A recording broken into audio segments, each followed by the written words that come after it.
1833 का charter act.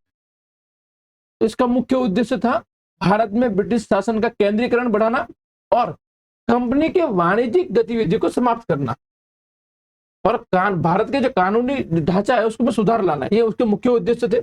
इसके मुख्य प्रावधान में हम देखते हैं तो जो गवर्नर जनरल की स्थिति, यानी अब जो गवर्नर जनरल की स्थिति हमने पहले देखी थी, बंगाल का गवर्नर था उसको बंगाल का गवर्नर जनरल बना दिया था। अब जो बंगाल का गवर्नर जनरल था उसको भारत का गवर्नर जनरल बना दिया गया और इस तरह भारत का प्रथम गवर्नर जनरल बनने वाला व्यक्ति था विलियम बेंटिंग। कौन था? William Bentinck.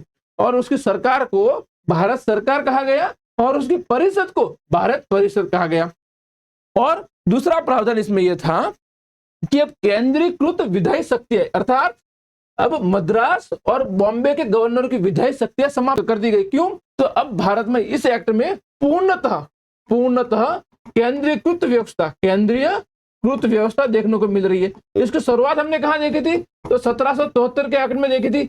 मद्रास और मुंबई प्रेसिडेंसी के गवर्नर को बंगाल के अधीन कर दिया गया था और यहाँ पे मद्रास और बॉम्बे गवर्नरों की विधायी शक्तियां समाप्त कर दी गई और गवर्नर जनरल, जो भारत का गवर्नर जनरल था, उसको पूरे ब्रिटिश भारत के लिए विधायी अधिकार मिल गए और गवर्नर जनरल की परिषद को किसी भी कानून को संशोधित, निरस्त या परिवर्तन करने का भी अधिकार इस एक्ट में दिया गया था। आगे इसमें ईस्ट इंडिया कंपनी, जो कंपनी थी ईस्ट इंडिया कंपनी, उसके सभी वाणिज्यिक गतिविधियों को समाप्त कर दिया गया।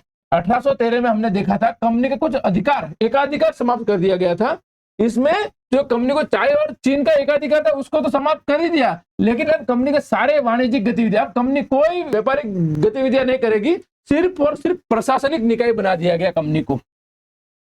और भारत की क्या स्थिति थी इस समय? तो भारत को ब्रिटिश उपनिवेश बन गया था और हिज मैजिस्ट्री के नाम से शासित होने लगा भारत पे शासन। और दूसरा, जो ब्रिटेन के अंग्रेज थे उनको भारत में स्वतंत्र रूप से बसने की अनुमति दी गई इस एक्ट से।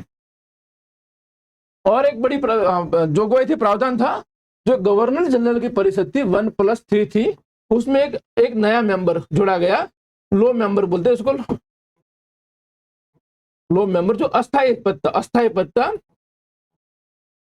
यह सदस्य केवल कानूनी मामलों में भाग ले सकता था, अर्थात ये जो गवर्नर जनरल की परिषद 1+3+1 ये लो मेंबर था, ये गवर्नर जनरल की जब कानूनी मामलों में ये भाग ले सकता था, ये परिषद की बैठक में भाग लेने का अधिकार था, लेकिन ये मत यानी वोट का इसको अधिकार नहीं था। वर्तमान में यह स्थिति अटॉर्नी जनरल अनुच्छेद 76 के थ्रू भारत के अटॉर्नी जनरल है, अटॉर्नी जनरल, कुछ वैसी स्थिति इस लो मेंबर की थी। और लॉर्ड मैकेले भारत के प्रथम लो मेंबर बने और इसकी लॉर्ड मैकेले की अध्यक्षता में ही भारत का एक विधि आयोग बनता है। 4 सदस्यों का विधि आयोग 1834 में बनता है और यह विधि आयोग ने भारत के कानूनों को संहिताकरण किया और एक भारत के इंडियन पिनल कोड 1837 में बना के तैयार करता है, जिसके अध्यक्ष कौन था? लॉर्ड मैकेले था। फिर आगे बढ़ते हम, तो अब क्या गया कि सिविल सेवा के लिए, अब इस एक्ट से सिविल सेवा के लिए खुली प्रतियोगिता शुरू करने का प्रावधान था इस एक्ट में। पहली बार जाति भारतीयों के लिए सरकारी सेवा में भागीदारी, भारतीयों के लिए जाति, धर्म, रंग या जन्म के आधार पर भेदभाव का निषेध और भारतीयों को सरकारी पदों पर नियुक्ति की अनुमति दी गई थी। वो भी योग्यता के आधार पर नियुक्ति का सिद्धांत यहां अपनाया गया था, लेकिन कोर्ट ऑफ डायरेक्टर के विरोध के कारण यह लागू नहीं हो गया। और एक प्रावधान इसमें था दास्ता प्रथा का विनियमन, यानी भारत में मौजूदा दास्ता प्रथा को संबोधित किया और 1833 में ब्रिटेन में दास्ता के उन्मूलन के साथ साथ तालमेल बैठाया इसमें।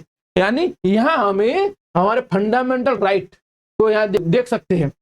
तो ये मुख्य बातें इसमें थी।